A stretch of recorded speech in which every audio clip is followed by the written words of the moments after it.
নমস্কার দর্শক বন্ধুরা, আজকে এই ভিডিওতে খুবই ইন্টারেস্টিং একটা টপিক, মাথার যন্ত্রণা বা হেডেক নিয়ে আপনারা বিস্তারিত জানতে চলেছেন।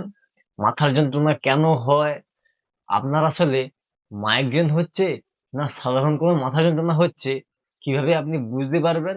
এবং মাথা যন্ত্রণা কমানোর জন্য আমরা বেশিরভাগ সময়ই এলোপ্যাথিক পেন রিলিফ ট্যাবলেট খেয়ে থাকি, তবে এর বেশ কিছু সাইড এফেক্ট থাকার জন্য ঘরোয়া কি কি উপায়ে আমরা এই মাথা ব্যথা কমাতে পারবো, এবং হোমিওপ্যাথিক বেস্ট কিছু মেডিসিন যেগুলো বিনা সাইড এফেক্টেই মাথা ব্যথা কমাতে খুব বেশি এফেক্টিভ, এই সব কিছু নিয়ে আপনারা এই ভিডিওতে জানতে পারবেন।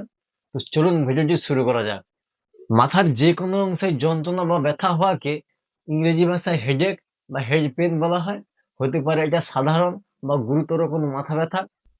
মাথা ব্যথা হওয়ার 7টি গুরুত্বপূর্ণ কারণ রয়েছে। এই কারণের তালিকায় প্রথমে রয়েছে স্ট্রেস। সেটা অফিসের কোনো কাজের ক্ষেত্রেই হোক বা পারিবারিক কোনো চিন্তার ক্ষেত্রেই হোক, যদি কোনো ব্যক্তির মধ্যে খুব বেশি পরিমাণে চিন্তা থাকে, সেখান থেকেও মাথা যন্ত্রণা হতে পারে। নাম্বার 2, ঘুম কম হওয়া। ঘুম ভালো করে হলে আমাদের শরীর এবং মাইন্ড দুটোই রিল্যাক্স পায়, সতেজ হয়ে ওঠে। যদি কোনো ব্যক্তির মধ্যে ঘুম ভালো করে না হয়, তাহলে তার মাথা ব্যথা হতে পারে। নাম্বার 3, মোবাইল স্ক্রিন বা অফিসে কাজ করার সময় কম্পিউটার স্ক্রিন যদি কেউ খুব বেশি পরিমাণে ব্যবহার করে থাকে, সেখান থেকেও মাথা ব্যথা হতে পারে। Number 4, I problem. যদি চোখের কোনো সমস্যা থাকে, সেখান থেকেও মাথা ব্যথা হতে পারে। তবে আই স্পেশালিস্টরা বেশিরভাগ সময় এর জন্য চশমা নিতে পরামর্শ দিয়ে থাকেন। নাম্বার 5, গ্যাস্ট্রিক কারণেও মাথা ব্যথা করতে পারে। যদি কেউ অতিরিক্ত পরিমাণে স্পাইসি ফুডস বেশি খায় এবং জল কম করে খায়, সেখান থেকে তার গ্যাস হওয়া থেকেও মাথা ব্যথা করতে পারে। নাম্বার 6, গরমে ডিহাইড্রেশন থেকেও মাথা ব্যথা করতে পারে। Number 7, hormonal changes. যাদের ক্ষেত্রে হরমোনাল কোনো সমস্যা আছে, যেমন পিসিওসি, ডিসমেনোরিয়া ইত্যাদি, যদি হরমোনাল সমস্যা থাকে, সেখান থেকেও একটা মাথা ব্যথা হওয়ার টেন্ডেন্সি থাকতে পারে। আপনার আসলে মাইগ্রেন হচ্ছে না সাধারণ কোনো মাথা ব্যথা হচ্ছে, সেটা আপনি কিভাবে বুঝতে পারবেন? না, মাইগ্রেনের যন্ত্রণাগুলো বেশিরভাগ সময়ই তীব্র আলোতে বা তীব্র সাউন্ডে বেড়ে যায়, এবং সাধারণ কোনো মাথা যন্ত্রণা সে তীব্র আলোতে এবং তীব্র শব্দে বৃদ্ধি পায় না।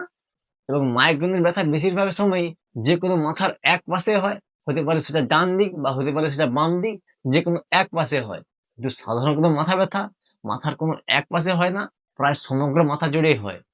এই দুটোই ছিল মূল পার্থক্য মাইগ্রেন এবং সাধারণ মাথা ব্যথার মধ্যে।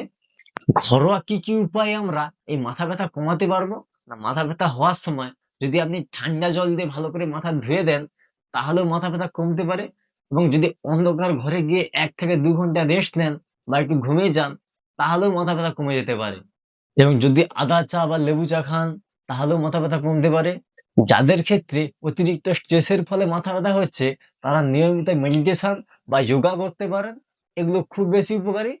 এবং অতিরিক্ত পরিমাণে অ্যালকোহল বা অতিরিক্ত স্পাইসি ফুড খাওয়া ব্যক্তিরা এসব খাবারগুলো কম খাওয়া শুরু করবেন, এবং যাতে গ্যাস্ট্রিক কোনো সমস্যা না হয়, তার জন্য খাওয়া দাওয়ার মেনে চলবেন। এবারে আমরা জানবো হোমিওপ্যাথিতে বেস্ট কিছু মেডিসিন, যেগুলো বিনা সাইড এফেক্টেই মাথা যন্ত্রণা খুব ভালো করে কমাতে পারে।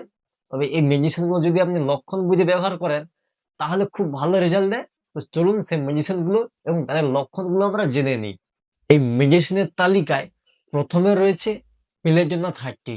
এর মূল সিমটমস গুলো হলো, যদি মাথা যন্ত্রণা হঠাৎ আসে হঠাৎ যায় এবং মাথাটা খুব গরম ভাব, চোখ মুখ রোগীর লাল ভাব রয়েছে, তাহলে বেলেটিনা 30 1 ফোঁটা করে 3 বার 1 ঘন্টা ছাড়া ছাড়া ব্যবহার করলে খুব ভালো পরিমাণে রেজাল্ট দেয়। আমাদের নেক্সট মেডিসিন হলো ব্রায়োনিয়া অ্যালবাম 30। যদি নড়াচড়া করলে মাথা ব্যথা বেড়ে যায় এবং কোষ্ঠকাঠিন্য থাকে, মুখের স্বাদ যদি খুব বেশি পরিমাণে তেতো থাকে, তাহলে এই মেডিসিনটি 1 ফোঁটা করে 3-4 বার পরপর 2 দিন সেবন করলে এরকম মাথা ব্যথা কমিয়ে দিবে। যাদের ক্ষেত্রে একটু ভালোবাসা সম্পর্কিত টেনশন রয়েছে এবং রোদে গেলে মাথা যন্ত্রণা বেড়ে যায়, তাদের ক্ষেত্রে ন্যাট্রামিও 200 মেডিসিনটি 1 ফোঁটা করে 2 বার পরপর 2 দিন সেবন করলে যাবতীয় অনেক দিন ধরে মাথা ব্যথা কমিয়ে রাখতে পারে। আমাদের নেক্সট মেডিসিন হলো নাক্স ভূমিকা 30। এই নাক্স ভূমিকা মেডিসিনটি খুব বেশি এফেক্টিভ।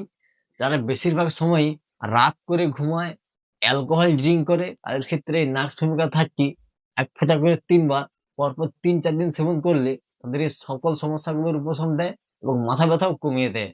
আমাদের নেক্সট মেডিসিন হলো স্যাঙ্গুনেরিয়া 200।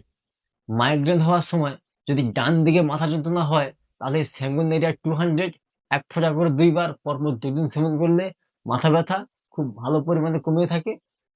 যদি আপনি কোনো লক্ষণই জাজ করতে না পারেন, তাহলে হোমিওপ্যাথির একটি বেস্ট মেডিসিন হলো ম্যাগফস 3x।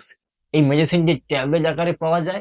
এটি প্রায় সকল প্রকার মাথা যন্ত্রণার পক্ষে খুব বেশি কার্যকরী। আর এটি কিনলে এসবিএল কোম্পানির কিনবেন। মাথা যন্ত্রণা হওয়ার সময় 2 থেকে 3 ঘন্টা ছাড়া ছাড়া 4টে করে ট্যাবলেট মুখে চুষে খাওয়ার পরে একটু গরম জল খেলে খুব ভালো পরিমাণে যে রেজাল্ট দেয়। যদি আজকের এই ভিডিওটা দেখে আপনারা একটু উপকৃত হয়ে থাকেন, তাহলে সঙ্গে থাকবেন। দেখা হচ্ছে পরের ভিডিওতে।